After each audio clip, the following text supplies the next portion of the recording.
What's up, everybody? We're going to be looking at a video from Greg Foreman, BCP, Black Conservative Perspective. On a woke black woman loses it crying. Microaggression of security guard compliments her. Blah, blah, blah, such and such. I haven't seen this video, so let's see what happens.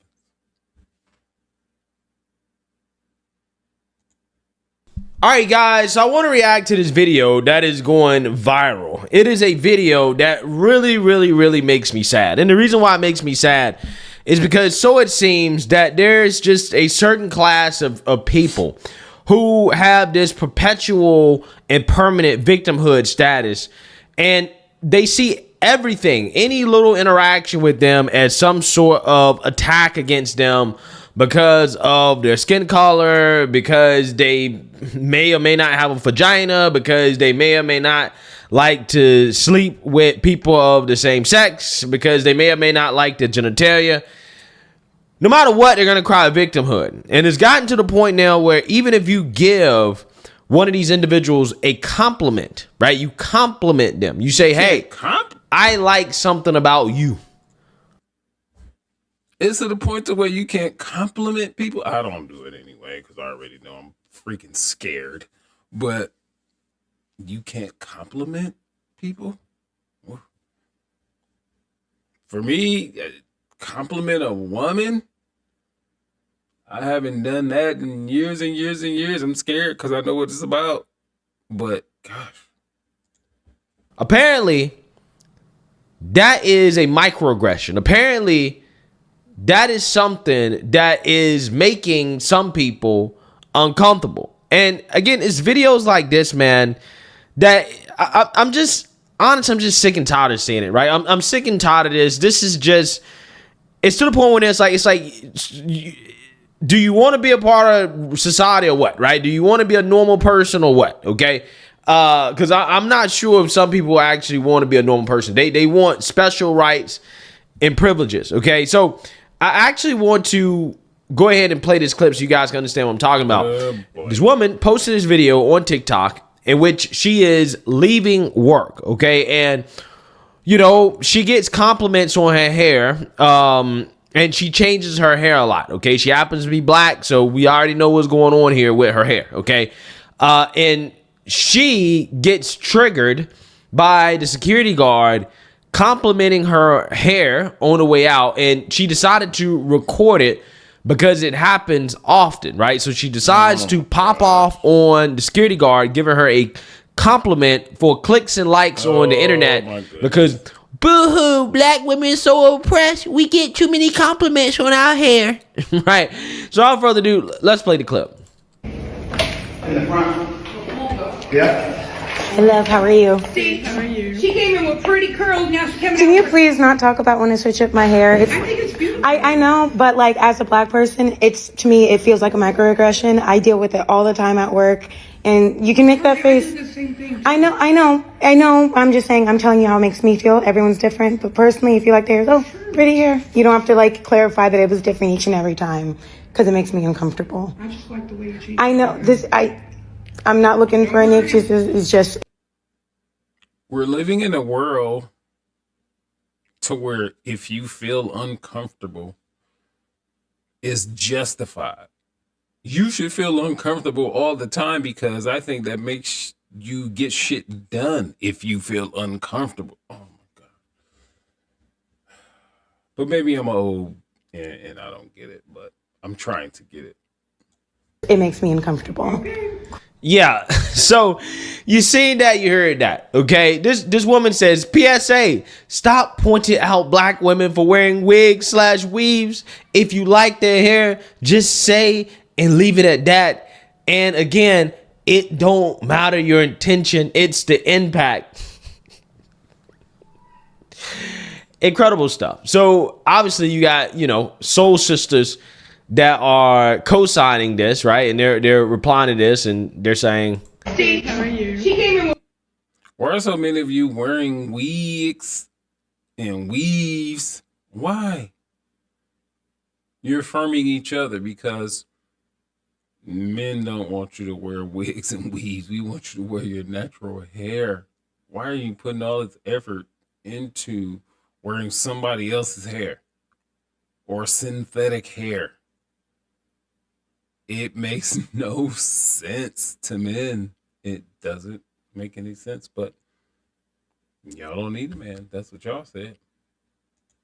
Pretty curls, now she's coming Can out you with- please not talk about when I switch up my hair? I really do love this video because the amount of times that I have gotten the same statements from people who are not black is, oh my God, your hair's so pretty. Oh my God, your hair's so long. Oh my God, your hair grew, or what, how did you do that with your hair? And it's fine to be curious. It really is. There's nothing wrong with it. My only thing is, if you're a person that consistently sees me, you at this point know that I'm black and that I like to style my hair, change it, weaves, sew-ins, box braids, all different types of stuff. So it's one thing to be curious, but it's also another thing to constantly say something about how it's changed when you can just give a compliment and say it's pretty and you like it. That's it. That's it. Yeah, so I want you guys to understand what's going on here, right? The society that these people want, okay? Apparently, you're not allowed to compliment black women on their hair, right? And, you know, black women tend to change their hairstyles every single day, okay? And somebody is appreciating the diverse. Shit is weird. It's fucking weird. You change your hair every single day. Or every other day, whatever the frequency is. This diversity, and you know, the fact that you put so much effort into taking care of your hair and the different styles of your hair, somebody appreciating that and giving you a compliment and noticing that you're doing that. And you know, it's funny to me, like, what reason are you doing that, right? Like, obviously you're doing that because you want attention, right? You may be doing it for yourself, but generally you're doing it for attention. You're doing it so people can see it and so that you can look pretty, right? You're getting the attention that you desire, but yet you're still mad, right? You're still mad and upset. Now, I want you guys to understand, when black women feel like people don't see them as beautiful, they're mad, right? But when you compliment a black woman and tell her how beautiful she is and how, you know, you appreciate the effort and the work that she puts into changing up her hair, apparently that makes her uncomfortable, right? Makes her uncomfortable. It's a microaggression. It's terrible. It's bad, right? It's some form of racism. Let's put it, be real. It's not all. It's not all. It's some. But the some is very vocal, and they put it on social media. So it's not all black women. It's just these delusional as women. Again, this is the society that these people want, and it's so frustrating. These are the same people that claim they want to be treated equally to everybody. I want to be treated like everybody else. But you don't, right? You don't. You want special rights and privileges. I want you guys to understand. You can't compliment a black woman on her hair. If you don't compliment her, then, you know, you're putting down black women. You don't see black women as beautiful. You can't criticize a black person, or else, you know, it's racist. It's automatically racist. Okay, like, for example, there's this current storyline that's going on with Deion Sanders, who's the head coach of Colorado, and Jay Norvell, the head coach at Colorado State. They're playing each other. The head coach at Colorado State criticized Deion Sanders for wearing sunglasses inside or something like that. And of course, the mainstream liberal media had to make it racial because Jay Norvell is white and Deion Sanders is black. And I sat down with ESPN today, and I don't care if they hear it in Boulder. I told them I took my hat off and I took my glasses off, and I said, when I talk to grown-ups, I take my hat and my glasses off. That's what my mother taught me. So, Clark back with us now. Ryan, what's your reaction to the Colorado State coach's comments? Oh boy. I'm trying to figure out who those dummies are that are clapping in the background. You know, and he says that's what his. First of all, the Colorado State coach comments, they weren't racist, but they're probably, I'm just guessing, they're going to spin this as it's going to be it's gonna be racist, and his mother didn't teach him, and he didn't have any home training or something like that, man. Y'all, no, stop it. His mother taught him. To say that's what your mother taught you is to say that you feel like Dion's mother didn't teach him correctly. And so now we're venturing into how men are parented, right? So that's what we do as college coaches. That's the example that we're setting for the young men in our locker rooms. And while he's worried about the way that Dion wears his hat or wears his glasses, he should be more worried about not letting teams like Washington State put up 50 on him. This now starts to venture into I definitely agree with that part. You're a football coach. Worry about what the fuck your football team doing. culture. This now starts to venture into ethnicity and upbringing. Yeah. So again, those comments that head coach made were probably not the smartest comments in the world, right? It probably means they're going to get blown out by 50 or 60 points. But I don't think it had anything to do with race, okay? I definitely don't think they were, smart comments, but I don't think race had much to do with it. But then again, this is what you deal with, right? If you criticize a black person, that's racist. Okay. If you fire a black person, that's racist. If you don't let black women steal, that's racist. Can we talk about Peckham real quick? Because I can see some people have lost their godforsaken minds, criminalizing this black woman who's being strangled by this Asian shopkeeper for wanting replacement goods for unfit products that she had returned. Let's get into it. The only stealing I see here is by this Asian shopkeeper who allegedly does not give refunds or exchanges for unfit products, but yet keeps his customers' money. The violent misogynoir present here is this Asian shopkeeper who hits this black woman first. He pushes her and then he hits her hard just near her face. She returns it to sender and then he proceeds to strangle her. And then one of the unconscionable things amongst many in the backlash against her are the people who are criminalizing her for defending herself against this assault. Yet they use the same energy to defend him for strangling her. And to crown it all off is the injustice of the police arresting her, but not him. Talk about misogynoir personified. For those who are calling her a thief for picking up replacement products, I do understand that common sense is in short supply. But if you could apply a degree of deductive reasoning and a seasoning of common sense, I would be ever so grateful. Hold on, lady. Get your video right. Half of your face is cut off.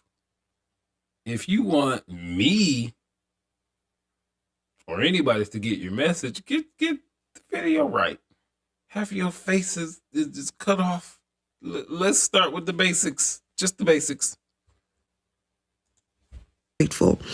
Even the shopkeeper confirmed that the woman picked up replacement products to replace the unfit products she had already paid for and returned back to the store. What does that tell you? She's paid for the products. What does it tell you? He already has her money. So what can it not be? She cannot be stealing. Now, do I think that she can walk out of the store with replacement products in the absence of an agreement to exchange? Of course not. But you do realize that the backlash against this Asian shopkeeper is not about this no refund policy, but about the fact that he strangled a black woman. But if you think that taking replacement products to replace unfit products is stealing when he already has the money, then you're obtuse. If you think he was right to do so, to strangle her and assault her, please crawl back into your mother.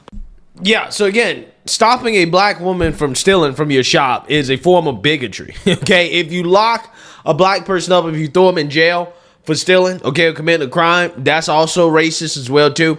Again, it's almost as if, you have people who just don't want to be treated normally, right? You don't want to be treated like normal, everyday people would be treated, right? Again, you can't give a compliment. You can't criticize, okay? How about this? Let's formulate an idea. Don't steal. Don't take what is not yours. Can we agree on that? Don't steal. And then you won't have all these other ancillary things that happen after you steal or when you attempt to steal or something like that. Let's not steal. Seems pretty simple to me. You can't do anything or say anything to certain people without it being a problem, right? You can't act normally. And that's not the society that anybody should want, right? I don't care what type of victimhood group you're part of. You should not want to be treated differently, right? You should not want to be handled with kid gloves. People have to think 3 and 4 times before they even give you a compliment because they're afraid that you might be butthurt about it. Again, it's just, it blows my mind. Like, I don't want to live in a world where black people can't be criticized because they're black. Okay, I don't want to live in a world where they're saying that black people can't be arrested for crimes and we're supposed to just let them take over these cities because arresting them is racist. Throwing them in jail is racist. I don't want to live in that type of world. And I'm black, right? I mean, it would benefit me as a black person to advocate for all these special rights and privileges. However, I just don't feel good. If you commit a crime, of course, the degree of a crime, yes, you should be arrested. It doesn't matter. Color doesn't matter. Color doesn't matter. It's quite insulting if you tell me, well, my expectations for you are so low, so I'm going to put these policies in place to where you can compete. No, that's insulting. To me, as a black person, I don't need no affirmative action. I don't need that. Don't give me no affirmative action. Get that shit out of here. Just let me make the laws equal across the board. Race is not a factor. Just make the laws equal across the board. If I want to be a doctor, I can be a doctor, which in America, I can do that. Advocating for these things because I want to be treated normally, right? I want to be criticized and I want people to say what they actually think. And I don't want to have to think twice because of my skin color, right? Because they think I might be offended. Okay, that's not how I want to live life. Okay, that doesn't mean that I want to be openly disrespected, but I'm just saying I value people's freedom of speech and the ability for them to speak their mind. And I don't want to hinder people because they might hurt my feelings because of my skin color, right? I don't want special rights and privileges because of my skin color. Right. I want to be treated the same as everybody, right? I want people to be able to openly criticize me regardless of my race, right? I don't want special protections. I don't need it, right? I don't need it. Why skin color? Why does that even matter? Why does that matter? We're all human. We're pretty much all going for the same things. We want to be safe. We want our families to be fine. And we just want to live. We want to go out to eat. If we have a job, we just want to go to work and be cool. What the fuck? Why are we worried about skin color? Your skin color. We can talk about the things, the atrocities in the past, which is what that happened then. Today, let's fix it. We can fix it. Quit fucking worrying about skin color. Stop it. But again, I guess I'm in the minority here. Right? I guess I am. I'm just saying, I don't understand these people. I really don't. But hey, let me know what you guys think. Make sure you like, comment, and subscribe. Most importantly, share a black conservative perspective. Peace. And man. Thank you, Mr. Chairman.